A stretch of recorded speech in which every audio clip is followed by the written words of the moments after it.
Replication fork. तो replication fork क्या होता है, तो Y shaped region along DNA template where leading and lagging strand are synthesize. यहाँ पे देखिए ये जो होता है ना, ये जहाँ पे ये दोनों खुलते हैं ना, इसी को बोलते हैं रेप्लिकेशन फॉर्क। ठीक है, तो रेप्लिकेशन फॉर्क यहाँ पे देखिए खुला ना, तो यहाँ से ऐसे अलग अलग दोनों होता है, इसी को बोलते हैं रेप्लिकेशन फॉर्क। तो ये रेप्लिकेशन फॉर्क बताया गया।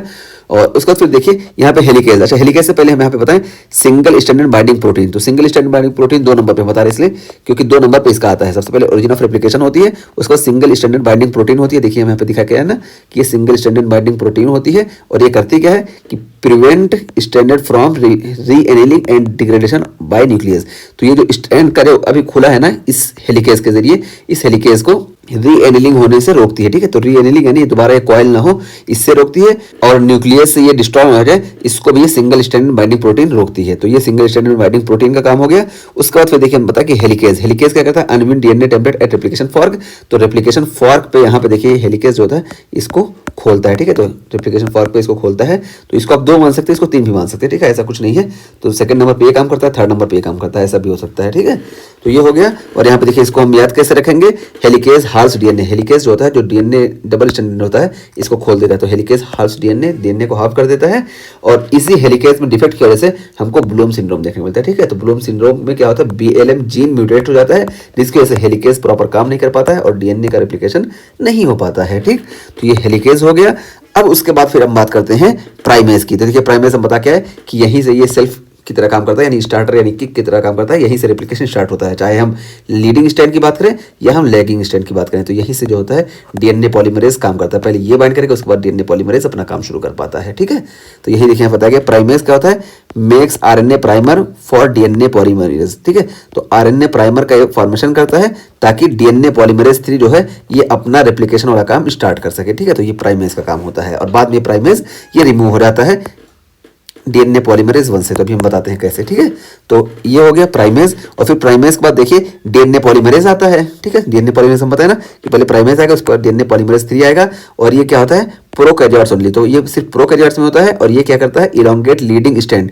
तो लीडिंग स्ट्रैंड को इलोंगेट करता है by adding deoxy nucleotide to 3 end. तो यहाँ पे देखिए यही है ना कि यहाँ 3 एंड पे ये डीऑक्सी न्यूक्लियोटाइड, ये देखिए हम दिखाए ना, ये डीऑक्सी न्यूक्लियोटाइड को ये ऐड करते जाता है और इस तरीके से लीडिंग स्ट्रैंड को ये लंबा करते जाता है। ठीक है, यहाँ पे हुआ और इस तरफ भी करता है। ठीक है, इस तरफ भी ओकाज़ाकी फ्रेगमेंट के भी फॉर्मेशन में यही रोल प्ले करता है। ठीक, तो ये चीज हो गई। और इसी तरीके से देखिए लैगिंग स्ट्रैंड में भी ये काम करता है। तो हम बताए थे ना, लैगिंग स्ट्रैंड में तब तक लंबा करते रहता है जब तक कि ये प्राइमर ऑफ प्रेसिडिंग फ्रेगमेंट ना पहुंच जाए। तो यहाँ पे देखिए क्या बताया गया है कि जैसे इधर है ना, तो यहाँ पे देखिए प्राइमर है। ठीक है, यहाँ से इधर फॉर्मेशन होना शुरू हुआ और फिर यहाँ से फॉर्मेशन होना शुरू हुआ। तो ये तब तक बनाता रहता है डीएनए पॉलीमरेज, तब तक यहाँ आके टकराना चाहिए। जब आके टकरा जाता है तो यहाँ पे ये रुक जाता है। ठीक है, यहाँ पे रुक जाता है, फिर यहाँ से फिर दूसरा पॉइंट करता है, यहाँ तक आता है, यहाँ आके टकरा जाता है। तो इस तरीके से ये लैगिंग स्टेज में हमको ओकाज़ाकी फ्रेगमेंट देखने को मिलता है डीएनए पॉलीमरेज के जरिए। ठीक है, तो यही यहाँ पे बताया गया। और उसका देखिए यहाँ पे बताया गया कि DNA polymerase 3 has 5 to 3 synthesis and proofreads with 3 to 5 exonuclease. तो देखिए यहाँ पे डीएनए पॉलीमरेज 3 के 2 काम होते हैं। पहला काम जो अभी हम यहाँ पे डिस्कस करके है कि ये 5 to 3 डायरेक्शन में ये डीएनए की सिंथेसिस करता है, चाहे लीडिंग स्ट्रैंड की हम बात करें या लैगिंग स्ट्रैंड की बात करें। 5 to 3 डायरेक्शन में ये डीएनए की सिंथेसिस करता है। लेकिन ये 3 to 5 डायरेक्शन जो है ना, इस 3 to 5 डायरेक्शन में ये प्रूफ रीडर का काम करता है। यानी इसमें चेक करता है कि जो फॉर्मेशन हुआ डीएनए का, यहाँ पे कोई खराबी तो नहीं आई है, कोई मिसमैच तो नहीं हुआ है। तो प्रूफ रीडर का भी काम करता है डीएनए पॉलीमरेज 3। ठीक है, तो डीएनए पॉलीमरेज 3 ये प्रूफ रीडर का भी काम करता है। तो यहाँ पे ये चीज़ बताई गई। तो देखिए यहाँ पे यही है कि डीएनए पॉलीमरेज 3 5 to 3 डायरेक्शन में सिंथेसिस करता है, जबकि ये 3 to 5 डायरेक्शन में ये प्रूफ रीड का काम करता है एक्सोन्यूक्लियस के साथ है। और उसका फिर देखिए यहाँ बताया गया कि drugs blocking DNA replication often have a modified 3 hydroxy thereby preventing addition of the next nucleotide, जिसकी वजह से चेन टर्मिनेशन देखने को मिलता है। तो यहाँ पे यही बताया गया कि डीएनए रेप्लिकेशन को ब्लॉक करने के लिए ना हम ऐसे न्यूक्लियोटाइड का इस्तेमाल करते हैं जहाँ पे मॉडिफाइड 3 हाइड्रोक्सी होता है। ठीक है, 3 हाइड्रोक्सी मॉडिफाइड हो जाता है। इस वजह से क्या होता है कि न्यूक्लियोटाइड का जो होता है ये एडिशन ये प्रिवेंट हो जाता है, यानी चेन टर्मिनेशन देखने को मिलता है। तो देखिए यहाँ पे हम ये बताएं क्या होता है। देखिए जैसे है ना कि एक न्यूक्लियोटाइड आया और यहाँ पे फिर दूसरा न्यूक्लियोटाइड आया, तीसरा न्यूक्लियोटाइड आया। ठीक है, ऐसे होता है। और ये जो हाइड्रोक्सी होता है ना, OH यहाँ पे देखिए OH होता है, यहाँ पे OH होता है। देखिए हम पीछे से बताते आ रहे हैं ना कि थर्ड कार्बन पे OH होता है और ये फॉस्फेट आके इसी से बाइंड करता है, तो इसी को चेंज कर देते हैं, ठीक है। हाइड्रोक्सी को जब चेंज कर देंगे ना, तो अब ये जो हाइड्रोक्सी यहाँ पे रहेगा नहीं, तो जो अगला न्यूक्लियोटाइड आएगा ये फॉस्फेट इस न्यूक्लियोटाइड से नहीं बाइंड कर पाएगा, क्योंकि यहाँ पे जो हाइड्रोक्सी है नहीं तो इससे बाइंड नहीं कर पाएगा। इस वजह से यहाँ पे ये चेन का टर्मिनेशन हो जाएगा, यहाँ तक बनेगा। ये जब इससे बाइंड नहीं कर पाएगा चेन का टर्मिनेशन हो जाएगा और डीएनए रेप्लिकेशन स्टॉप हो जाएगा, ठीक है। यही यहाँ पे बताया गया है कि drug blocking DNA replication often have a modified 3 hydroxy, ठीक है। तो 3 हाइड्रोक्सी जो ये वाला था, ये 3 हाइड्रोक्सी यहाँ पे फर्स्ट सेकेंड थर्ड कार्बन पे जो हाइड्रोक्सी ग्रुप था इसी को मॉडिफाई कर देते हैं, इस वजह से ये फॉस्फेट ग्रुप इससे नहीं बाइंड कर पाता है, ठीक है। तो इस तरीके से चेन टर्मिनेशन देखने को मिलता है। यही यहाँ पे बताया गया कि drug blocking DNA replication often have a modified 3 hydroxy thereby preventing addition of the next nucleotide, और इसी वजह से हमको चेन टर्मिनेशन देखने को मिलता है, ठीक है। तो ये हो गया। और उसका फिर देखिए डीएनए पॉलीमरेज 1, तो डीएनए पॉलीमरेज 1 क्या करता है कि ये भी सिर्फ प्रोकैरियोट में पाया जाता है और डिग्रेड्स आरएनए प्राइमर, तो आरएनए प्राइमर को डिग्रेड कर देता है, रिप्लेस इट विद डीएनए, और ये आरएनए प्राइमर को हटा के उस जगह पे ये डीएनए को ले आता है। देखिए जैसे यहाँ पे है ना आरएनए प्राइमर हटा, तो जब यहाँ से हटेगा ना तो यहाँ पे आरएनए प्राइमर को हटा के ये डीएनए को ला के रख देगा, ठीक है। तो ये डीएनए पॉलीमरेज 1 का काम होता है कि जो यहाँ पे स्टार्टर था इसको हटा के और यहाँ पे जो जगह खाली हो रही है यहाँ पे डीएनए को ही पुट कर दो, ठीक है। तो इस तरीके से ये काम करता है हमारा डीएनए पॉलीमरेज 1। तो देखिए क्या है, सेम फंक्शन है डीएनए पॉलीमरेज 3। तो डीएनए पॉलीमरेज 3 की तरह काम करता है कि ये डीएनए का फॉर्मेशन करेगा 5 to 3 डायरेक्शन में। इसके अलावा ये क्या करता है कि excise RNA primer with 5 to 3 exonuclease, ठीक है। तो ये आरएनए प्राइमर को ये 5 to 3 डायरेक्शन में इस तरह से यहाँ से हटा देता है, ठीक है। तो 5-3 डायरेक्शन में आरएनए प्राइमर को ये हटाने का काम करता है डीएनए पॉलीमरेज 1। उसका फिर हम बात करते हैं डीएनए लाइगेज की। तो देखिए डीएनए लाइगेज की जरूरत खाली हमको लैगिंग स्टेज में पड़ती है, लीडिंग स्टेज में नहीं पड़ती है, क्योंकि यहाँ पे ये कंटिन्यू डीएनए का फॉर्मेशन हो जाता है। और लैगिंग स्टेज में क्या होता है कि यहाँ पे ओकाजाकी फ्रेगमेंट का फॉर्मेशन होता है इस तरीके से, और इस ओकाजाकी फ्रेगमेंट को जोड़ने के लिए यहाँ पे डीएनए लाइगेज की जरूरत पड़ती है, ठीक है। तो यही है catalyse the formation of phosphodiester bond within a strand of double stranded DNA. तो डबल स्ट्रैंडेड डीएनए यहाँ पे देखिए, यहाँ पे इस तरीके से जो फॉस्फोडाइएस्टेट ये वाला बॉन्ड है ना, इस बॉन्ड को देखिए यहाँ पे ये है ना लीडिंग स्ट्रैंड।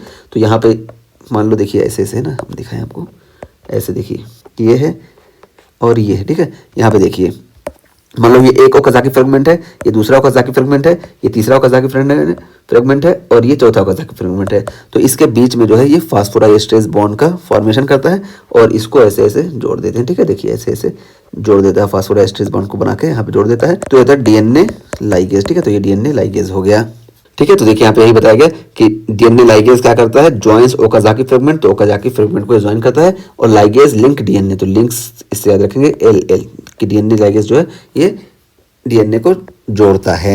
और उसके बाद फिर हमारे पास लास्ट में टीलोमरेज बचता है। तो देखिए टीलोमरेज का क्या काम होता है ना, तो देखिए हम बताएं कि देखिए जब यहाँ से मान लो रेप्लिकेशन स्टार्ट हुआ ना, ये ओरिजिन ऑफ रेप्लिकेशन, तो यहाँ बिल्कुल शुरू से तो नहीं हो पाता ना, आप रस्सी भी देखे होंगे। तो अगर आप काम करना चाहते हैं तो शुरू में ढीली रहती है, ठीक है। तो शुरू में ढीली रहती है तो यहाँ शुरू वाली चीज़ नहीं बन पाती है।